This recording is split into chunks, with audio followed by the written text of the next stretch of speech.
Nah, ini up and down, turun, naik, plus, minus, plus, minus, plus, minus. Itulah kalau Bapak Ibu baca kitab Raja-Raja. Ada 40 raja Israel. Setelah 40 ini, muncul raja setelah raja, Yesus. Dia orang yang penuh dengan urapan. Dia bisa mengadakan yang tidak ada menjadi ada. Penuh dengan mujizat. Dan menurut saya, Yesus punya segala-galanya. Dikatakan bahwa langit dan bumi dia punya, lebih kaya dari Salomo. Yesus pernah berkata begini, yang ada di sini lebih dari Salomo. Nah, kita akan pelajari setelah 40 raja ini, kita melihat bagaimanakah raja ini. Apa membedakan dia dengan Daud, dengan Samuel, dengan Saul, dengan Salomo? Nah, kalau saya melihat Bapak Ibu ya, memang Bapak Ibu semua orang itu ya, kalau pertama orang terkesima dengan penampilan. Wah, kalau dia ganteng, keren, punya orang bilang punya personality-nya oke. Orang terkesima dengan yang pertama. Itulah tadi Raja Saul. Tetapi saudara, yang membuat orang sampai Yesus pun ya dikatakan bahwa mengingat apa yang dilakukan oleh Daud. Daud wajahnya biasa, tetapi dia penuh dengan urapan. Beberapa waktu yang lalu kami mengunjungi jemaat ya.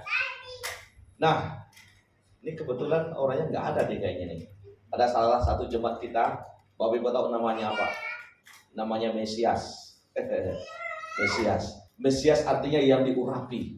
Saya bilang gini, wow, ini sih terlalu keren namanya, Mesias. Penuh dengan urapan. Jadi saudara dikasih oleh Tuhan, menurut saya kelebihan daripada Raja Daud itu adalah penuh dengan urapan. Bahasa Inggrisnya anointing, ya, pengurapan, diurapi. Kalau Daud ada alat perang, diurapinya dulu baru dia berperang, makanya menang, gitu ya. Ada yang katakan Daud punya motor, diurapi dulu motornya, baru di jalan, ya kan, motornya diberkati Tuhan. Kalau nggak bisa kecelakaan terus, gitu kan. Kalau Daud punya ruko, barangkali diurapi setiap dari rukonya. Dia ruko diberkati Tuhan. Diberkati Tuhan. Kalau Daud punya keluarga, ditumpah tangan anak-anaknya. Diberkati Tuhan. Diberkati Tuhan. Kalau Daud mungkin dipenuhi dengan pengurapan, anointing gitu ya. Nah, tetapi 40 raja selanjutnya, Bapak Ibu, saya mungkin agak panjang, saya mau sebutkan satu-satu. Bapak Ibu nggak, mungkin kalau baca kitab Raja-Raja, aduh panjang sekali baca kitab Raja-Raja. Saya baca sedikit, saya kasih profilnya. Yang pertama Bapak Ibu, anaknya Salomo, namanya Rehabeam. Rehabeam itu raja yang lemah dan dia pelin-pelan gitu ya. Kalau orang bilang A, dia A. Kalau orang bilang B, dia B. Itu Raja Rehabeam. Ceritanya sama tua-tua. Pak Pendeta kalau sekali lagi ini, apa nasihat Pak Pendeta, ini ada masalah. Itu nasihat tua-tua itu bagus. Tapi dia tanya lagi anak muda. Dia tanya sama orang muda, bro, bagaimana nasihat kalian? Anak muda itu memang nasihatnya itu nggak benar. Akhirnya Rehabeam ini dengar nasihat orang sebayanya. Akhirnya apa Ibu? Kerajaannya pecah. Jadi dari Raja Rehabeam ini kita boleh belajar. Nanti mungkin kalau sempat nanti kita bisa pelajari satu-satu. Cuman saya hanya buat profil singkat aja. Penting dengan nasihat orang tua. Saya pernah dengar nasihat gini ya. Saya pernah dengar gini. Mamamu kenapa sih? Itulah mama saya tuh melarang saya keluar malam, gitu kan. Oh begitu. Terus kamu bagaimana? Dia suruhan teman-temannya, ini anak-anak ya, biasa SMP SMA.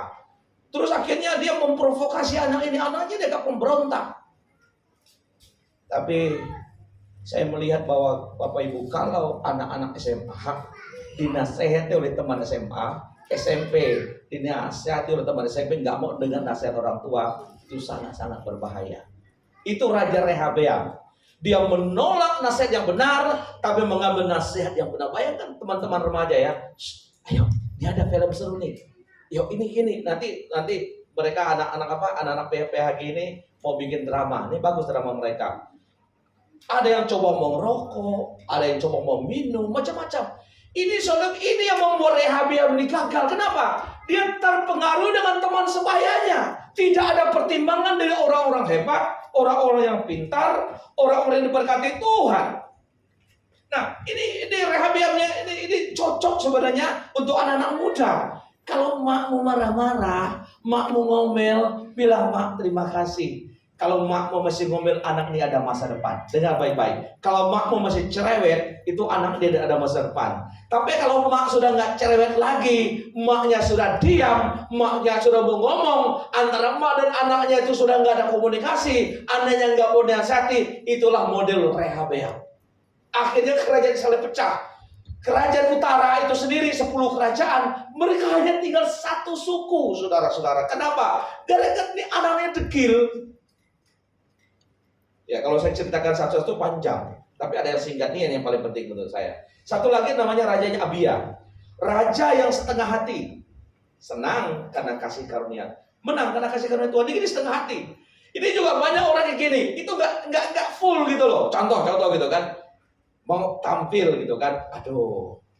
Ibu Gembala sudah bilang gini. Kalau melayani Tuhan, bajunya harus rapi. Bajunya harus keren. Coba kalau saudara gini. Kalau saudara orang yang full heart, ketika mau tampil, saudara benar siap-siap. Aku baju apa ya? Didoakan sungguh-sungguh. Ini orang-orang full heart gitu kan. Aduh, tanya Bu Gem, bagusnya baju apa ya Bu? Saya punya baju ini, baju ini, baju ini. Artinya sungguh-sungguh, saudara kan. Oh Bu, lagunya apa saja? Oh dikirim lagunya. Dia putar, dia putar, dia putar. Oh dia dengar. Mau Ibu Gembala kasih lagu apa saja, Bapak Ibu nggak masalah. Kenapa? Ini ada full heart-nya. Nah, Raja Abia ini suka setengah hati. Bapak Ibu pelayanan, kalau setengah hati nggak ada yang jadi. Salah satu ya di gereja ini saya melihat orang yang full heart itu adalah Jojo. Jojo itu kalau ada lagu dia tanya Pak Gem, apa lagunya? Kenapa Jo? Saya mau apa Jo? Ngulit. Apa? Gulit apa? Hah? Gulit apa? Gulit atau kulit sih? Digulik kah? Oh, digulik.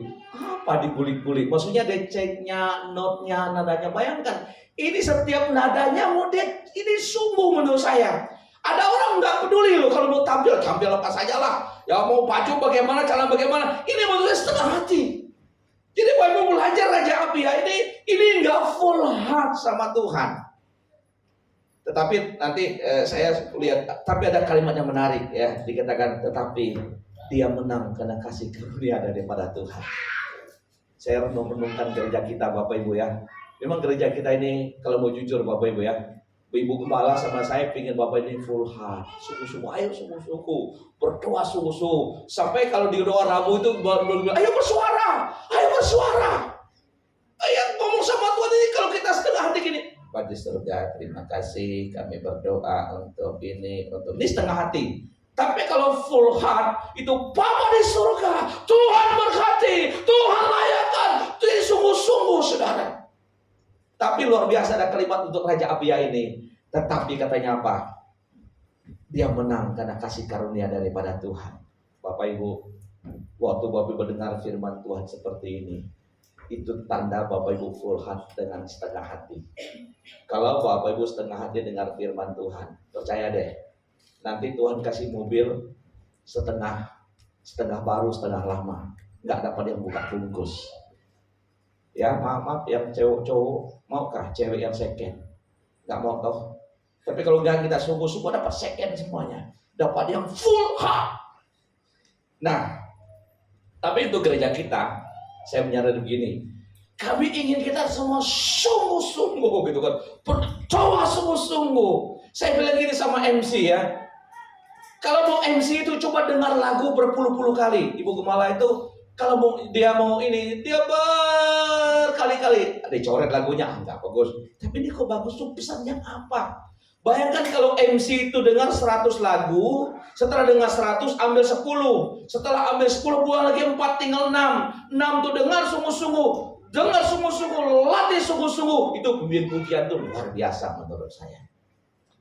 Tapi untuk gereja GPSK ya, saya dapat kalimat yang ini. Walaupun kita masih kadang-kadang belum sungguh-sungguh, tapi Tuhan itu sungguh-sungguh. Coba Bapak Ibu lihat ya. Kita ini sudah 10 tahun, kita bisa sewa buku ini sudah 500 miliar orang bilang. Dari mana duitnya? Apakah kita mampu? Itu anugerah Tuhan. Bisa nggak kita beli ruko ini? Kenapa nggak bisa? Udah setengah jalan ini. Masa 10 tahun tuh sudah kasih hampir setengah miliar, hanya kita sedikit naik lagi, kita nggak bisa beli? Bisa Bapak Ibu. Saya percaya ruko ini kita doa lebih sungguh-sungguh lagi. Udah 3 kali doa semalaman. Mungkin kalau 7 kali selesai barangkali ya kan. Februari, Maret, April, Mei, Juni. Ya, 7 kali ya kan.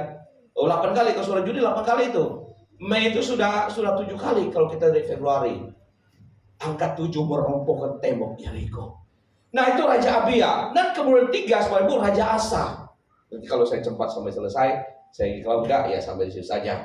Nah Raja Asa ini raja yang bersandar kepada Tuhan, tetapi goyah di akhir hidupnya. Ini selalu gini saudara, raja ini kelebihannya, tapi ada cacat celahnya. 40 raja ini memang gak sempurna. Hanya nanti datang raja yang mulia. Setelah 40 raja, datanglah Yesus, raja yang sesungguhnya. Nah, bersandar kepada Tuhan. Kira-kira begini contoh ya. Bapak Ibu mungkin kita juga begitu. Waktu kita sakit keras gitu kan. Ya Tuhan, dokter sudah vonis saya sakit itu, Tuhan tolong. Bapak Ibu udah main nangis. Nanti setelah sembuh, udah gak bersandar sama Tuhan lagi. Waktu mau cari kerja gitu kan. Nah sekarang nih ada yang cari kerja, Hendy, Deborah, Kiki. Mana Kiki? Udah 2 puasa belum Kiki? Kau cari jodoh juga 2 puasa, jangan setengah-setengah. Terserah Tuhan lah mau cari yang mana. Sungguh-sungguh dikatakan dia bersandar sepenuhnya kepada Tuhan. Saudara, kalimat inilah yang menunjukkan kepada kita bahwa bagaimana kita bisa menyerahkan hidup kita kepada Tuhan. Kemudian saya nggak kupas lengkap. Yoram, raja yang menyimpang, menghancurkan warisan rohani. Nah hati-hati, kenapa saudara? Ketika keturunan ke bawah, tambah tidak ada teladan daripada ayah, daripada suami, daripada raja, anaknya semakin kacau. Raja Yosafat, raja yang mencari Tuhan, namun terlalu akrab dengan orang fasik. Raja Yosafat, saudara, punya besan, namanya Raja Ahab. Nah ini bahaya ini. Ini besannya itu anaknya salah menikah menurut saya. Anaknya salah menikah. Akhirnya Raja Ahab ini sedikit mempengaruhi. Walaupun Raja Yosafat akhirnya saudara sukses, tapi dipengaruhi oleh salah pilih besan menurut saya. Ini Raja Yosafat. Nah saudara, kalau salah pilih pasangan, salah pilih teman, salah pilih partner, itu bisa membuat yang penuh dengan anointing, penuh dengan urapan, penuh dengan keberanian, akhirnya menjadi sebuah kegagalan. Raja Ahazia, katanya raja yang dipenuhi dengan keluarga yang jahat. Kenapa? Karena di atasnya itu udah menikah antara kawin silang antara Ahab dan keluarga Yosafat. Bayangkan, karena bapak salah pilih besan, anak salah pilih pasangan, mantunya hancur, penuh dengan jahat semuanya.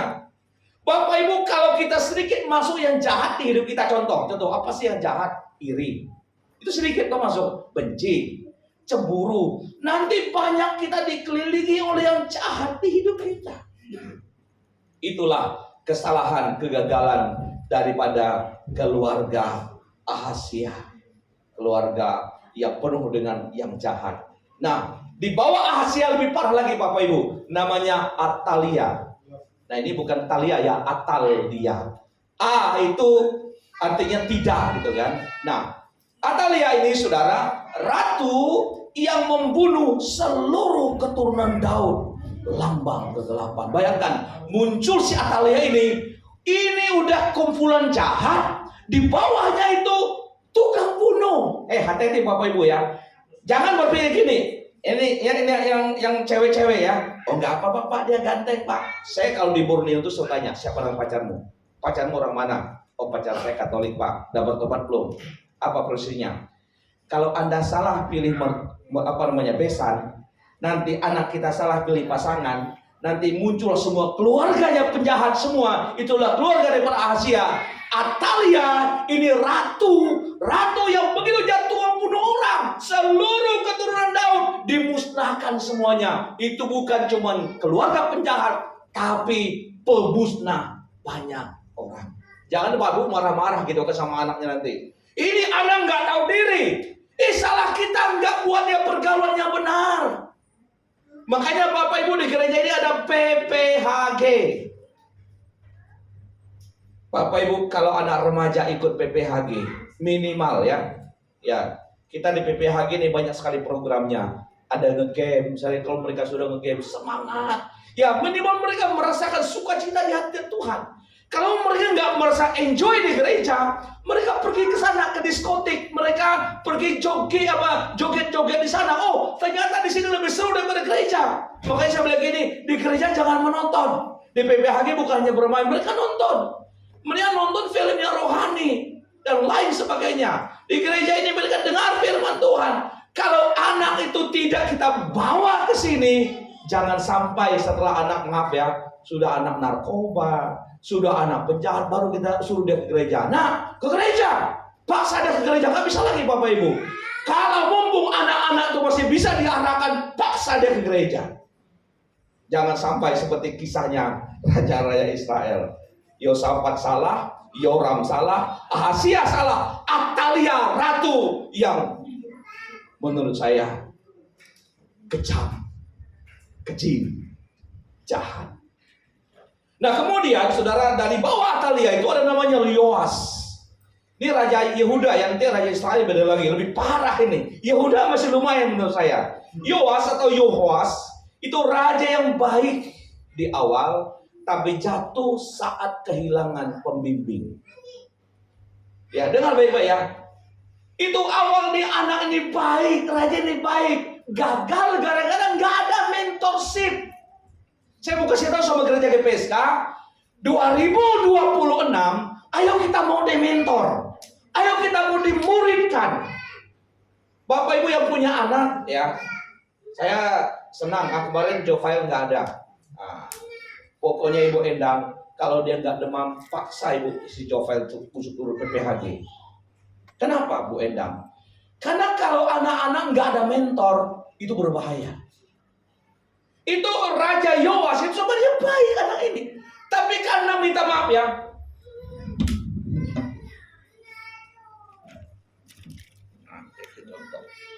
nah saya pinjam ini saya. Jangan sampai Bapak Ibu anak kita ini mentornya HP. Kalau ini jadi mentor anak-anak, kalau HP-nya itu bagus ya bagus. Katanya sekarang ini Bapak Ibu tahu nggak, penyakit yang membuat anak-anak rusak bukan narkoba. Bukan judi, bukan. Itu namanya ada sekarang, saya lupa namanya kemarin. Itu penyakit anak-anak nggak bisa kalau sudah naik ke barang ini. Ini scrolling bisa berjam-jam. TikTok, semua. Kalau sudah gini nih, pokoknya makan pun lupa, semua lupa. Pokoknya ini gesek-gesek, ini penyakit gesek-gesek namanya. Nggak bisa lupa. Kalau anak kita dimentor oleh HP, walaupun dia baik, dia taat, lama-lama Bapak Ibu, inilah yang merusak otaknya. Katanya, ya, ini saya kasih tahu. Di sebuah survei katanya ya, ini lebih parah daripada kecanduan game ya. Dengar baik-baik. Kalau orang kecanduan game, itu anak-anak tuh bisa dialihkan. Saya kasih contoh. Ada satu anak, saya baca gitu kan. Kalau dia kecanduan game, coba alihkan ke dia hobi yang lain, futsal kah atau apa, lama-lama dia lupa sama gamenya.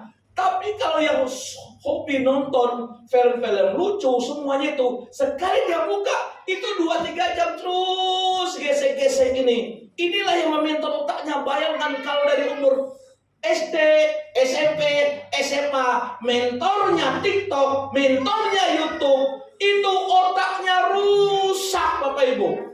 Makanya nggak apa-apa anak-anak marah, nggak apa-apa anak mama jahat, mama nggak baik. Nah, ini bukan mentor yang baik. Tegas sama dia, biar dia marah, biar dia nggak suka. Kalau otaknya ini sudah rusak Bapak Ibu, nggak bisa diperbaiki. Dibawa ke psikiater, dibawa ke psikolog, nggak bisa, karena sudah meracuni seluruh otaknya. Kita bersyukur satu dengan anak sekolah minggu kita baru datang ke panti, namanya Charles. Ibu Pak Bu Betty cerita dulu, anak ini si Charles ini nggak bisa kalau nggak pegang HP. Tapi peraturan di panti tidak boleh pegang HP. Puji Tuhan sekarang udah nggak lagi Bu ya. Bayangkan si Charles aja, ini anak orang sukses sebenarnya. Tapi mamanya kerja di Papua Nugini, hidup sama mereka. Charles aja bisa loh lepas dari barang ini, masih anak-anak ini. Saudara, kalau kita dimentor oleh ini, maka hidup kita kacau. Makanya Ibu Gembala berkuar-kuar, ada yang marah barangkali. Ayolah, minta Alkitab mementor kita. Sayang sekali ya, ganteng, cantik, tapi otaknya rusak gara-gara apa? Media sosial.